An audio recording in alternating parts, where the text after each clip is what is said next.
Marshall Goldsmith, widely considered to be the world's #1 executive coach, spent decades working with some of the most powerful leaders on the planet. At some point, however, he hit a constraint. How do I scale this level of impact? So he did something unusual. He asked Osman and Jacquelyn Lane to bring together the best coaches in the world so that they can bring that level of transformation to leaders everywhere. Because at that level, the real constraint isn't intelligence, effort, or experience. It's what you don't see about yourself. In this episode, you get a rare look behind the scenes, how the top executive coaches actually work with leaders, what they see that others don't, and how you can benefit from insights normally reserved for the top 1% of CEOs. Who needs coaching? We believe that anyone can benefit from coaching. In fact, there are lots of studies that say that coaching is one of the best ways to learn any skill. So surgeons are hiring coaches to get better at surgery. Teachers are hiring coaches to get better at lesson planning and managing a classroom. And executives hire coaches so that they can get better at leading the organizations. Yeah, absolutely. And how do you know if someone is coachable? Well, we actually wrote the book on that called Becoming Coachable. Look, I think everybody has room for improvement. And the people who need coaching are people who understand and believe that they can improve. And that kind of dovetails into like who's coachable. As we kind of set our framework up, the first thing that you need to do to be coachable is being open to change. If you're not open to change, you're not coachable. You're going to be stuck in your ways. You're going to be limited by wherever you are right now.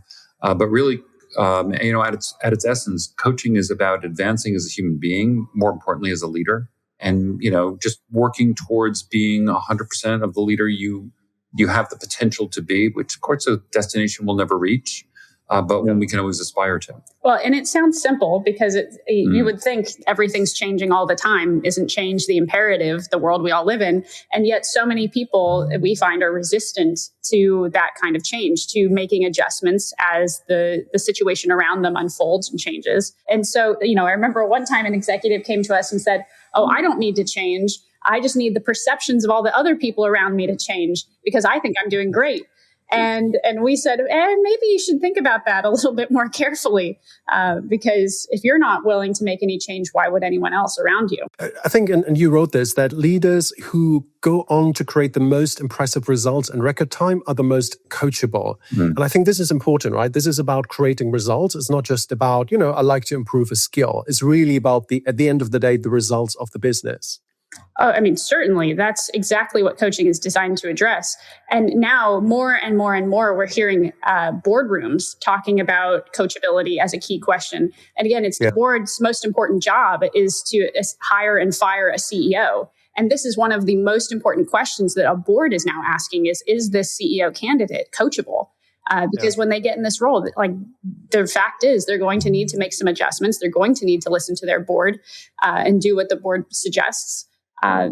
Or else they're not really going to be successful. The company's not going to be successful. The stakes are very high.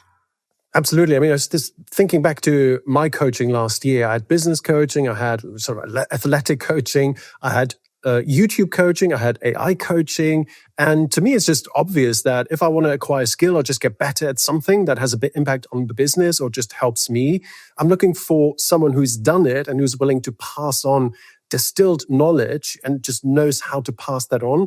And for me, it's just such a shortcut and such a boost to my ability to learn a skill quickly. Mm-hmm.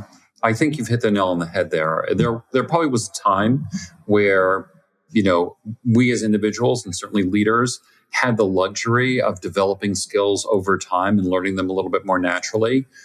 We don't have that luxury anymore. The world is, by the time you learn the skill, the world has already moved on and probably you have new skills to learn. And I think certainly everybody in a position of impact needs to have a coach to help them get up to speed as quickly as possible and start utilizing the skills that are required for the role. Yeah. There's the financial aspect, right? I'm sure you get asked this a lot, that people say, I'd love to do it, but it's actually quite expensive. So when we get that question, we do get that question quite a lot. We always start with the question: what is the impact of the role? What's the potential of the person in the role to the business? Most of the work that we do is paid for by the business. And when you look at the potential of the person in the role, you say, well, what do you think the percentage of the potential is currently being achieved? And if you could achieve 2% more, 5% more of that potential, what would that be worth to you? And pretty quickly, the cost of coaching becomes insignificant compared to the impact of the person in that role. Interesting. It's just a question of, do I believe that you can achieve this increase in the percentage? Yeah, and if you don't believe you can increase the value from the role, don't get coaching. Yeah, because that's right. Coaching's all about impact. Yeah. I mean, you're heading 100 coaches. What's the origin story? I love the way you tell the origin story. So we actually began as a pay it forward project by Marshall Goldsmith. Marshall had taken a class with a good friend of ours, Aisha Barcel, called Design the Life You Love. And in that class, he did an exercise called the Heroes Exercise to identify who are your heroes and what are the qualities that you want to emulate. And one of Marshall's heroes was Peter Drucker. And Peter had been very generous with Marshall and taught him quite a bit, and at no cost. And Marshall wanted to pay it forward. I had met Marshall a year earlier. He called me up. He said, I want to teach 15 people everything I know about coaching. Will you help me? And I said, sure. We put up a video on LinkedIn and 18,000 people applied because, he's Marshall. And what was interesting about it is it wasn't just quantity, it was also quality. I think Marshall was a little surprised. People that he had coached before wanted to learn from him. Amazing thought leaders wanted to learn from him. And of course, executive coaches, even very experienced executive coaches, wanted to learn from him. So we selected 25 people. We did a weekend workshop. We had a lot of fun doing it. So we did it again. We invited people from the first workshop to the second workshop. And within a year, we had created a community of 100 people. And we decided to lean into community building. And that community is now about 400 people. And as a consequence of building the community, we were aggregating some of the greatest executive coaches in the world. And they're really hard to find. These solo entrepreneur coaches, they all have their own shingle and they're doing their independent thing. And it's hard to distinguish between a great coach and someone who looks like a great coach. And so people calling us up, looking for coaches. We were matching. And then in September 2020, I met Jacquelyn and we decided to establish and build the 100 Coaches Agency, realizing that there was a real sort of white space in the world for someone who can help people who really want to find the best coach for them be connected to these solo entrepreneur coaches. Yeah. And that's what we've done. That's amazing. And, I'm proud to say and honored that I'm part of your community. So thank you for that. Of course. If I'm an executive, I'm looking for a coach that fits my needs. How do I find the right one? Mm-hmm. And how do I avoid picking the wrong ones? Well, obviously we'll say come to us. But I'll describe the process, which I think, even if you don't come to us, you can imitate this process. Yep. So we begin our process. We actually call our process Matchcraft.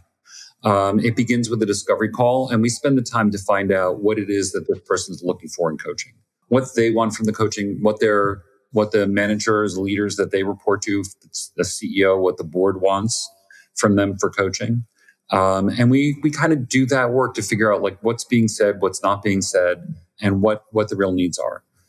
We then go away and identify 3 coaches that we think would be perfect fits for this assignment, and different from each other.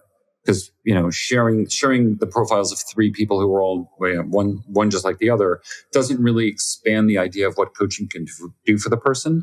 And that's what you want in the process. You want 3 different people. In our case, we then we share who those 3 people are and why we chose them. But then, and this is really the part that you can emulate, then we set up chemistry calls with each of those 3 people. And in those calls, you get a sense of what it would be like to work with this coach, how that coach would approach the coaching, what they would focus on, what they would prioritize. And after meeting 3 different people who are all excellent, you have a pretty good sense of what your needs are and what's going to work for you. Okay, so there's skill, and presuming they're all skilled, they all know what they're doing. And there's the chemistry side, as you said, probably also the approach, the methodology, right? Some are more the psychological side, others are more about frameworks. So you think that once I speak to 3 candidates who have the skills, I probably know who's the right one for me? Yeah, I think that that's a really good sample size. And again, I think the operative word is 3 qualified coaches. And so I always like to ask the question, how have you worked with someone who's similar to me or facing similar challenges to I'm facing, so that you start to understand how these coaches have worked in the past, what their style and approach is. And I think if you dig, a layer beneath that first, that surface layer conversation, I think you get really clear about who actually has had that experience and knows what they're talking about. So once you've spoken to those 3 qualified coaches, I think that's enough of a sample size to feel like you're an informed buyer at that point in time. Now you can certainly talk to more coaches, but we've seen some people where they meet too many and they start to have analysis paralysis. And they're starting to try to piecemeal together. I want this quality from that coach and this quality from that coach. And it starts to become a little overwhelming. And so our suggestion is always pick one thing that you really want to work on. What is the one thing that if you changed in your life or an area where you grew that would have the biggest material impact on your company, on your life? Focus on that thing first and find the coach who's going to help you address that thing. Yeah. It's very interesting, the area of expertise. So mine obviously is leadership communications. What are hot areas that executives are looking for coaches in those areas? Mm-hmm. I mean, there's so many topics that people come to us with, but I think some of the most common are preparing for succession or newly being promoted into a much more senior role. The skills that are required when you're leading at a totally different level can be very different than anything you've experienced before. Certainly communication and executive presence, especially as you're having more board visibility. That's something that is coming up more and more frequently. Teamwork and collaboration, especially as people are now managing, let's say, some of the people who used to be their peers. There's quite a change in some of that dynamic. Just in general, improved leadership, improved functional skills. This can be things like sales or managing a digital transformation. In all of these cases, coaching can be really, really effective because it's got such a short feedback loop.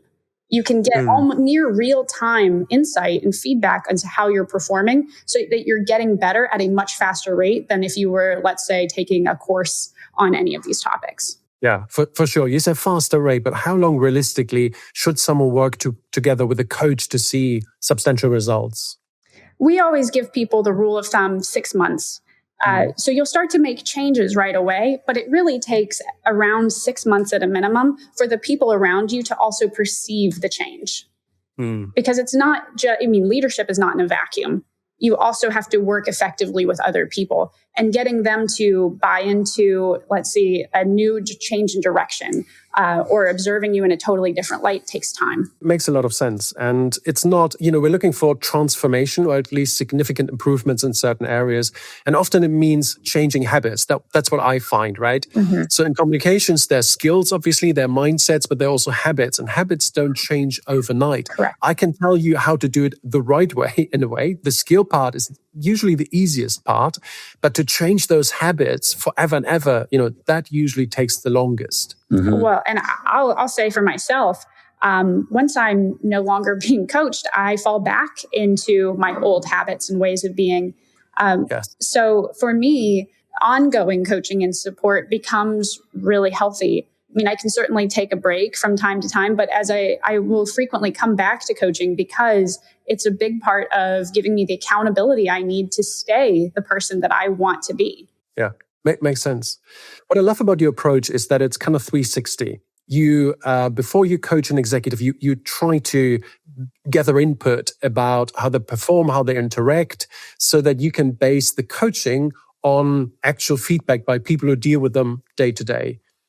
Is that a normal approach, or is that quite specific to 100 coaches?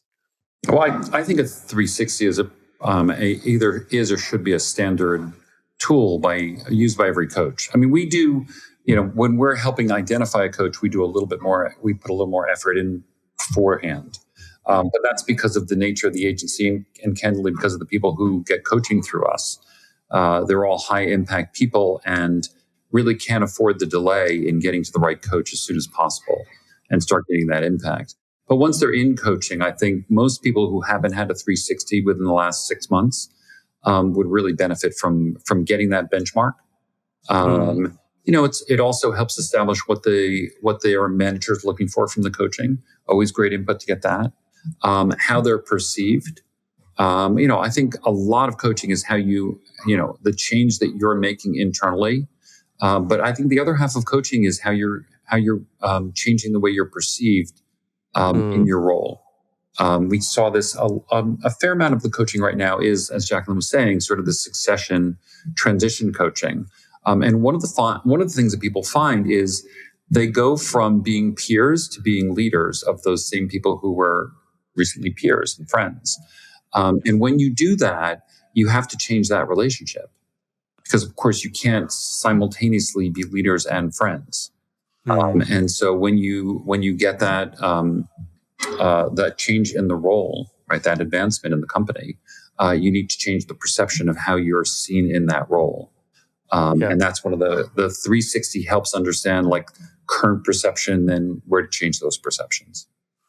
What was the most surprising feedback you received during a 360 process? It's often the case where leaders don't exactly recognize how they are showing up in a moment, where they think they're being helpful, they're actually diminishing someone. Or, if you read Marshall's What Got You Here Won't Get You There, you'll see some of the habits that hold people back. And so one of those is, adding too much value. So when someone says, I have a new idea, why don't we do this kind of a marketing campaign? And the executive says, I like it, but can you make the color red? And can we do it this? And actually, let's promote it on this channel. Suddenly, you've taken all the wind out of that person's sails who's presenting this idea to what? Make the idea 5% better, maybe 10% better. Again, that person's idea had merit and quality in and of itself, but now you've diminished their motivation to go make it happen significantly because of the leader's input in that moment. So it's things like that, where leaders are surprised to learn that, where they thought they were being helpful, they weren't. And so other things like that are really illuminating for leaders. And then they can, once they do know something about it, they can start to do something about it. And that's where the coaching process comes in. Yeah. Just thinking back to last week, I spent some time in an organization coaching the CEO, but also working with some of the teams on other topics. And 3 people independently of each other told me that their CEO has an issue with listening, right? It's a very clear signal I was getting. And when I talked to the CEO at the end of the week, clearly he wasn't aware of it, right? He thought he's the best listener ever, and he had no idea. But it's not easy to break that to someone, right? Because it feels like you were soft-sounding the organization, or, you're chatting behind someone's back. So I always still feel a little sensitive about this. Yeah, Marshall has great stories about that. And for the very high power leaders that he works with, sensitivity is not going to be effective. So he has a way of being very blunt. I have to say, over time, I've come to agree with him that, one of the things that in a great coaching relationship, there's trust. And the person that you're working with should trust that you always have their best interests at heart. And so with that, the uniqueness of the relationship allows you to say things a little bit more directly than you might say otherwise. Because it's so important that people hear them clearly. And of course, as you said, like, they're going to have defenses. They're going to reject your neutral third party, I heard it from people opinion is often rejected by the leader who, often feels they know better, which is part of the problem. Yeah. That's a really good point. Sensitivity is not serving the person in charge, for sure. I'm wondering, sometimes it comes from the person themselves, right? They say, I would like to develop, I would like coaching. Sometimes it comes from the board. Sometimes it comes from the team. Would you recommend if someone in the team, let's say direct report to the CEO, thinks he or she, they really should get some coaching in this area, I think they would really benefit. Would you recommend that they address this openly with their boss? That feels like a very high risk move to me. I usually think about this slightly in reverse. Marshall has a great quote: if you want something done, you go first, right? Specifically, if you want to see someone else make a change, you should probably show good faith to make a change first. And so if this direct report to the CEO says, hey, Mr. CEO or Mrs. CEO, I would really like to grow as a leader. I really think that these are some of my growth areas. I'd love to get your perspective on what you think I should be working on. But I think coaching would really benefit me and ultimately benefit this company. What do you think about that? I think that's now a very different conversation than you need to change. You need a CEO. In fact, maybe through that process, the CEO will observe some change in this particular leader and themselves realize maybe I too could benefit from coaching. Nice. Yeah, you go first. That's a really good way of thinking about it. 90% of presentations are forgotten within a day, and even the best ideas get ignored. Over the last 20 years, I've helped hundreds of leaders prepare for stages like TED and South by Southwest, and the difference is always the same. Top 1% communicators, they use a system, and this system is called the Perfect Presentation Planner. Download it now, it's free, link in the description. If Marshall were here, what would he say about leadership communications? About how leaders communicate internally and externally? Does he have a mantra here? He has many. Yeah. One of them is always, the higher you go in an organization, the more your suggestions sound like commands. And so you have to be really careful as a leader. You think that you are part of a collaborative brainstorming process, but everyone else in the room hears, oh, the CEO has spoken. This is what we're going to do. And so you have to be really, really careful about the way that you communicate, and especially make an effort to let other people speak and share first. Because often once the CEO speaks, that's it. The room will start to go a little quiet and the energy will change. You also have to be really careful that you don't have too many people telling you what you want to hear. Because again, if you have power over someone's job and whether or not they get to keep it, or whether or not they get promoted in their future at that company, then again, you just need to be really, really mindful who's telling you the truth and who's telling you what you just want to hear. Yeah, that makes a lot of sense. And is there another thing that I should really avoid as a leader when it comes to communications? I think the other thing that Marshall talks a lot about, and very natural, especially as you get higher and higher and more important leaders, is leaders often feel as though they are the smartest person in the room. I think communicating like you're the smartest person in the room and believing you're the smartest person in the room are both paths to failure. It squelches, as a leader, really what you need to do, as you've mentioned, is you need to spend a lot of time listening. You're going to have natural blind spots. People are naturally not going to tell you the things that you need to hear, especially if they're negative. And you need to create the environment that opens up for that. And to the extent that you have all the answers, you've shut down all that communication. Related to that, would you recommend that a leader actually acts as a coach internally? I'm sometimes thinking about this, and I certainly, hopefully apply this to my team as well, that I coach them rather than being a boss. I see, they could improve in this area. Let me just talk you through this, ask you the questions, hopefully, what coaches do. And generally, just thinking of myself more as a coach than a boss. I mean, it depends on the situation. But the short answer is yes, that is one of the great skill sets for a leader to use. And in certain situations, you will certainly want to encourage the people and coach them on their journey. In other cases, you may need to be a little more directive. And in some cases, a different approach still may be required. Yeah, we've been thinking about this a lot recently. And I think having a coaching mindset is very good. But trying to be both the leader and the coach is fraught. And it's fraught for a couple of reasons. Number one, one of the great things about a coach is they're a neutral third party, right? They have your interest in mind. They're working for you. But when your leader is trying to coach you, they're not a neutral third party. They are responsible for if you're not successful, they're going to fire you. And so you can't really be as open with the boss as you would be with a coach. But the second part is, and Marshall recounted the story to me recently. He said he was working with a leader, and the leader said, Marshall, I would coach this person myself, but for the fact that you're a better coach, and I have no time for coaching, and you have time, you're more effective, and even though you're very, very expensive, Marshall's one of the most expensive coaches in the world, the cost of Marshall's time is small by comparison for the coach, the time of the leader.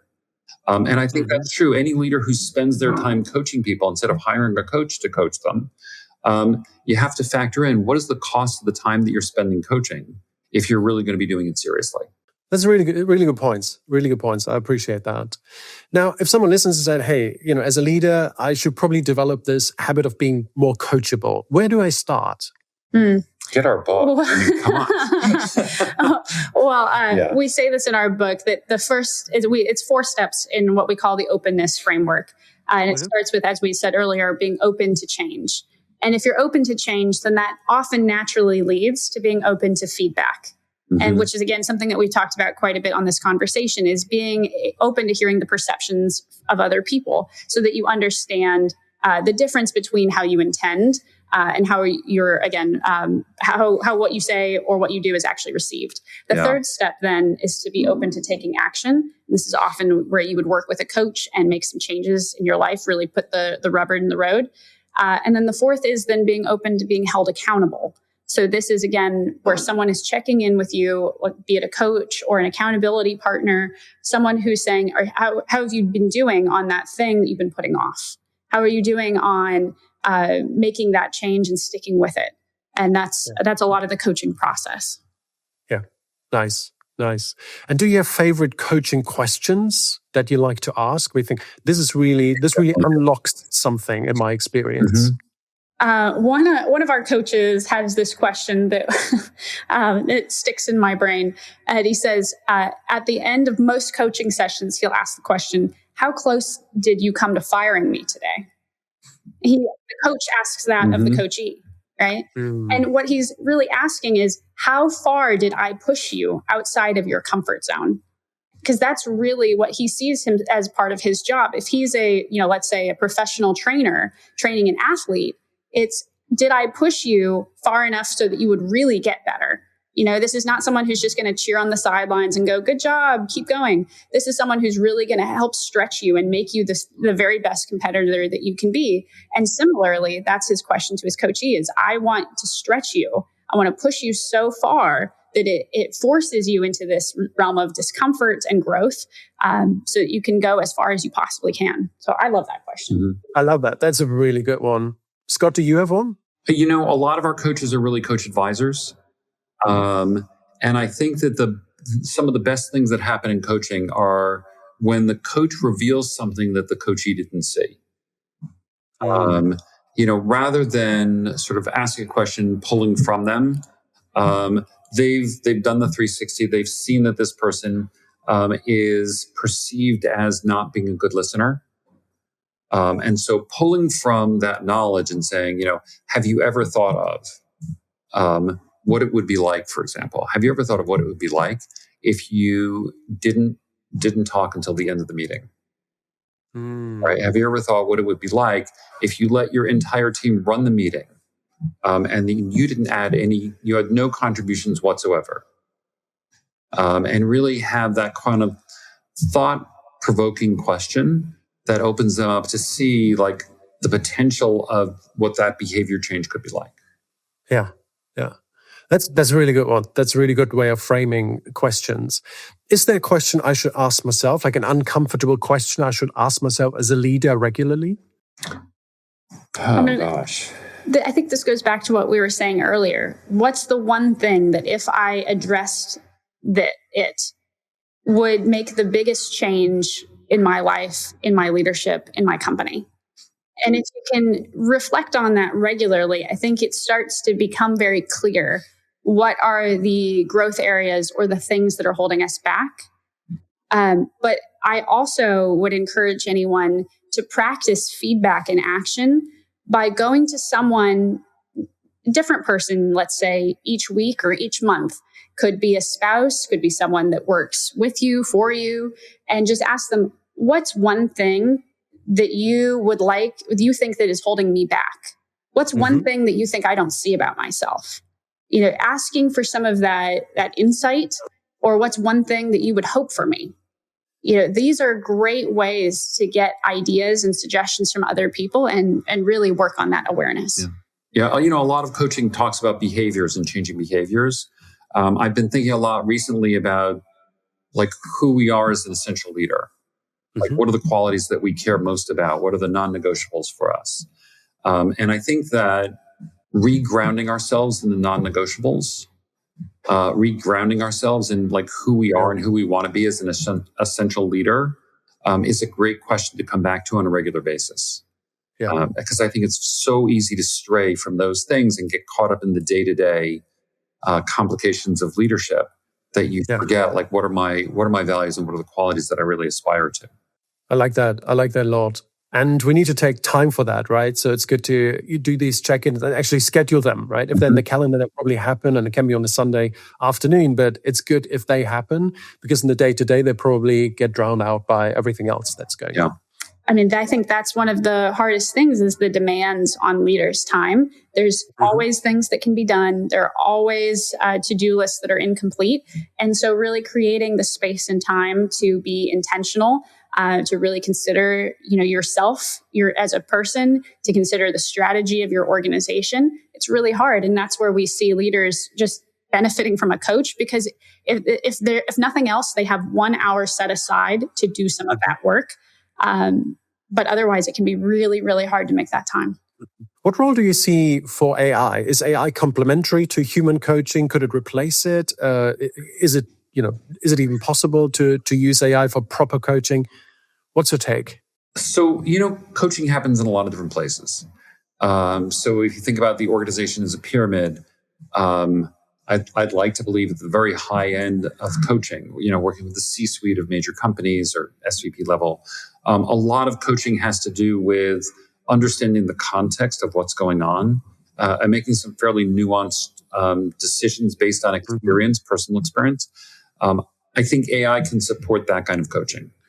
But as you get further down in the organization to the, say, manager level, I think there's a lot of fairly standard things that managers need to know and understand that AI coaching is going to be very helpful for. And I think that more people getting coaching is going to be a good thing for the organization, because at its essence, coaching, just the process of coaching is a process of self-reflection and improvement. And AI can be super helpful in that context. Yeah, I certainly think AI is additive. I don't think it replaces human relationships. And again, I think part of what makes AI powerful is that you have so much knowledge at your fingertips, but you also have to be able to know how to ask the right question of the AI. It's hard if you have a complete blind spot to even know how to ask a question about that. And so that's where a human comes in and can also speak to the dynamics and relationships that a person is working with and working through.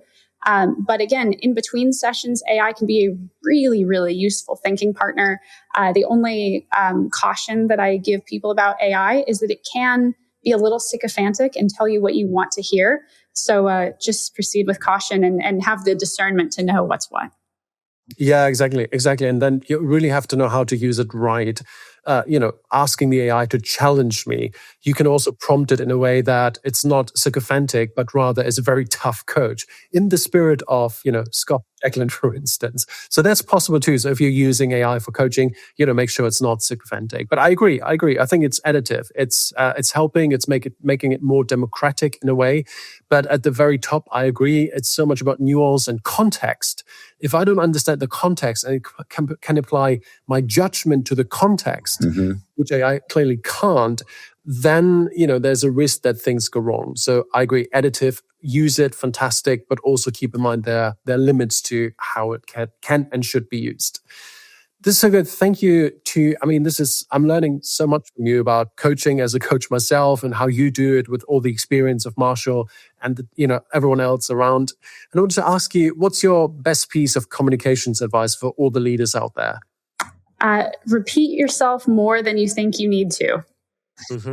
Part of the job of a leader is to be very clear on the organization's strategy and vision and values. And so the more that you can ground the organization in those things, the more effective you will be, because leadership's not about doing things with your own hands anymore. True leadership is about empowering other people to do that work, but it is your job to really clearly communicate which direction to head. How often should a leader tell the rest of the team the vision, remind them of it? Every day, every week, every month? I mean, I think it would be hard to do it too much. I think we often hear from leaders that they feel like they're repeating themselves a lot. And that's probably a sign that you're doing it maybe just close to enough. Yeah. I think the other thing to remember is communication isn't just about words. And especially things like vision. I think leaders probably communicate vision better through action than they do through words. And certainly to the extent that you can find opportunities or maybe even create opportunities to live the vision that you want people to follow, that's maybe the best communication of all. Yeah, agreed. Amazing. Scott, Jacquelyn, thank you so much. Where can people find out more about you or 100 Coaches? Well, you can certainly find us at 100coaches.com. You could also, if you would want to check out Becoming Coachable, it's available on Amazon or wherever books are sold. Or we also have our website, becomingcoachable.com. And of course, Scott has an amazing newsletter on LinkedIn. And I highly recommend hitting the subscribe button on that. Yeah. Amazing. We're going to link to all of that. Thank you too. Terrific. Thank you so much. It's a great conversation. Thanks, Oliver. Thanks for watching. If you like this episode, please subscribe to the Speak Like a CEO channel. It means the world to me and it helps us keep bringing you world-class insights and guests.